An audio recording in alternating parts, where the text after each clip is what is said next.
nos toca la cosmovisión azteca.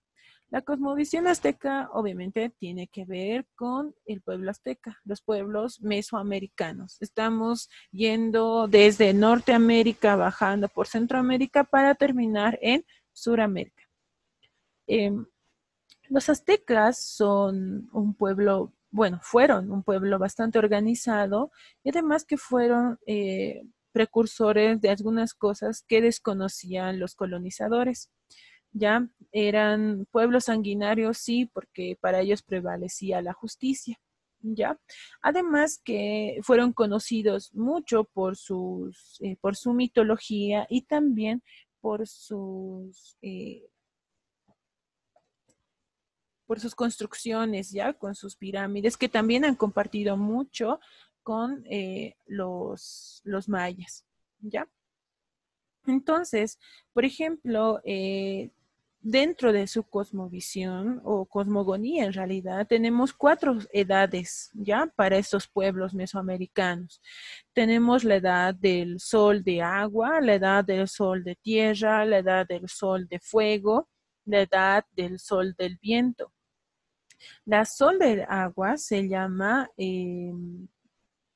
Atlona, espera, Atlonatuit, ¿ya? Ese es el sol del agua. El sol de tierra es Ocelotonatuit, ¿ya? Porque tiene que ver con el ocelote. El sol de fuego tiene que ver con Cuatctanuit. Y el sol del viento que tiene que ver con Hecatonatuit. ¿Ya? Esos son cuatro edades de la cosmogonía de los aztecas. ¿Ya? Entonces, eh, los aztecas van a tener estas cuatro edades, además son distintos, bueno, van a tener relación con distintos pueblos, ¿ya? Especialmente van a compartir mucho con los mayas. ¿Qué características tiene este pueblo? Su calendario, que también va a ser influencia para el calendario maya. Este calendario es un sol de piedra, ¿ya? Este sol de piedra es conocido como el calendario azteca. Es una representación en piedra del universo, ¿ya? Y que los aztecas concebían el universo de esta manera. Ahí estaba descrito todas las posiciones del universo, ya que han avanzado astronomía, en este calendario podemos ver los planetas que según ellos existían ya fuera de este planeta. Ellos ya tenían la conciencia de que había otros seres y otros planetas o otros mundos como este, que no éramos los únicos en este círculo de piedra. Ellos decían, si bien esta piedra es circular y es finita, pero el universo no es finito, es infinito. Hay varios discos como esos decían los aztecas, ¿ya? Entonces, esto va a tener relación con su, eh, su calendario astrológico, ¿ya? Este calendario astrológico tiene que ver también con su literatura. Ustedes han debido leer en algún momento el Popol Vuh. El Popol Vuh, que si bien narra deidades mayas, quichés, pero también cuenta algo de los dioses aztecas, ¿ya? ¿Quiénes son los dioses aztecas? Los dioses aztecas son Quetzalcóatl, Huitzilopochtli, Tlaloc, Cuatricue, ¿no ven? Esos son los dioses. ¿Y de cómo conocemos a ellos? Pues bueno, los cronistas, Hernán Cortés, bueno, de Hernán Cortés, que es el colonizador que fue a México, eh, gracias a esos cronistas conocemos de que en su mitología, para fundar la ciudad de Tenochtitlán, donde estaba el centro político de los aztecas, encontraron una águila comiendo o devorando una serpiente sobre un nopal. Ese era el símbolo de sus dioses para fundar la ciudad de Tenochtitlán. El calendario azteca tiene 18 meses, 20 días cada uno y en total 360 días. O sea, nos podemos sorprender de que ellos estaban casi cerca a lo que hoy concebimos, ¿no? 365 días. Además que hay que agregar 5 días asiagos. Estos son 5 días bisiestos, ¿ya? Que ellos concebían de que cada año bisiesto, o sea, después de cada año bisiesto, perdón, iba a ocurrir un desastre, ¿ya? Entonces, no sé si el 2020 es bisiesto, pero tengo en cuenta que el 2019 sí era bisiesto, ¿sí? El 2019 bisiesto, por lo tanto, según los aztecas, al año siguiente iba a haber catástrofes, enfermedades, plagas, esas cosas, ¿ya? El calendario se estructuraba a partir de la naturaleza. Hemos visto que está a base de la descripción del universo, ¿ya? Además, va a dar pie a establecer meses dedicados con los rituales. Esos 18 meses son 18 meses de rituales, ¿ya? Algo importante de su mitología es el inframundo. Ya el inframundo va a formar parte importante de los aztecas. Las personas que eran sagradas iban al inframundo, no era como nosotros conocemos. El inframundo no es el infierno, por si acaso, para los aztecas, es una cosa totalmente diferente. Para ellos, el inframundo es algo muy importante porque ahí se encuentran con las almas verdaderas, ¿ya?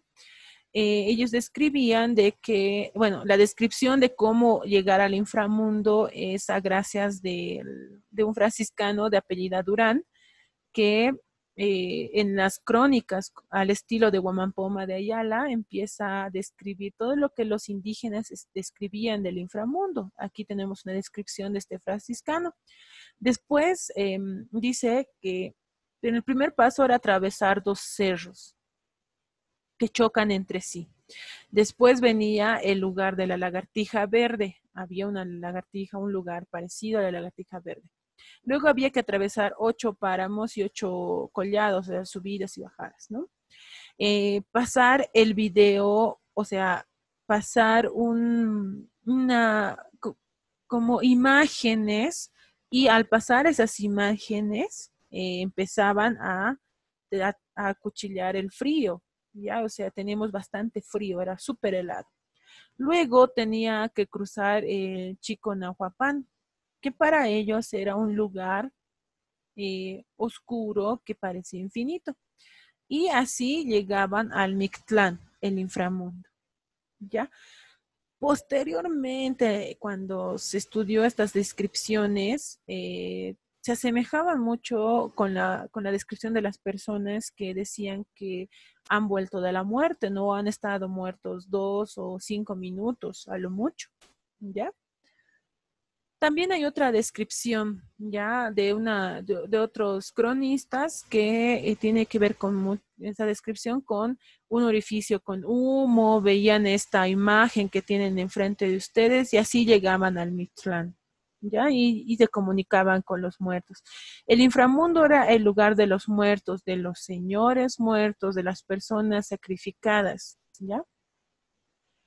La estructura del universo para los aztecas está dividido en 3, ¿ya? El cielo, tierra, el inframundo. El cielo estaba, o el cielo o el universo, estaban sus dioses, ¿ya?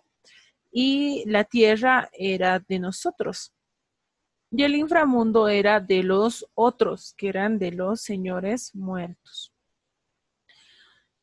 ¿Cuál era la característica de los aztecas? Era que en primer lugar, los aztecas tenían edificios construidos de grandes graderías, ¿no?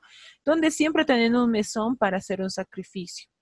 Los sacerdotes aztecas, por ejemplo, cuando había plagas o si nos trasladáramos a la época de los aztecas y boom, viene el coronavirus, se tenía que sacrificar a una persona, ¿no? A una persona para que acabe esta plaga. Las ceremonias eran muy importantes para los aztecas, si bien los colonizadores los han visto como salvajes, pero no eran salvajes.